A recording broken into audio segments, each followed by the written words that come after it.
Акция по раздельному сбору отходов стартовала на площади Ленина в Якутске. Сейчас там находится наш корреспондент Андрей Мухоплев. Андрей, здравствуй! Чем важна акция и что может случиться в ближайшее время, если не ввести ее в повседневную жизнь уже сейчас? Здравствуй, Василий. Люди вместе, а сырье раздельно. С таким лозунгом начинается первая городская акция «Раздельный сбор». Каждый житель Якутска или же его гость может прийти и сдать специализированный мусор для вторичной переработки. А именно это батарейки, алюминиевые банки, картон, макулатуру и 5 видов пластика. Это способствует уменьшению количества отходов, которые закапываются на полигонах. Также мусор, который отравляет почву и воду.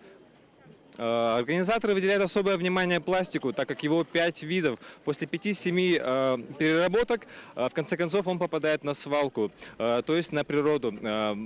Бутылки пластиковые, которые используются более 5-7 раз или же нагреваются, выделяют токсичные вещества, которые влияют пагубно на гормональный баланс человека. На эту акцию, потому что меня вопрос экологии заботит не первый день. Я очень рада, что у нас в Якутске наконец тоже как прогресс до нас дошел, и вот такие акции у нас проводятся. Я с удовольствием поэтому приняла участие, мы там собирали мусор. К сожалению, какие-то там виды пластика у нас еще не принимают, так что вот, не знаю, придется обычную мусорку сдавать.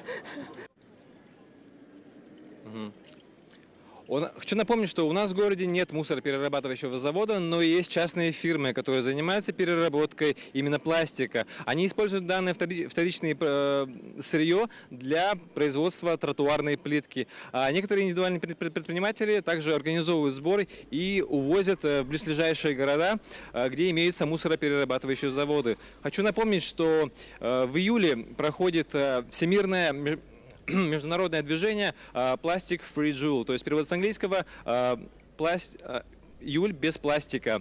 Его цель — сократить потребление одноразовых вещей, а лучше всего же от них отказаться. Эту кампанию придумали для того, чтобы люди обратили внимание, как сильно влияет засорение на планету Земля. Хочу напомнить еще, что данная акция продлится до 8 вечера, так что успевайте сдать и как-то принести вклад для нашей земли.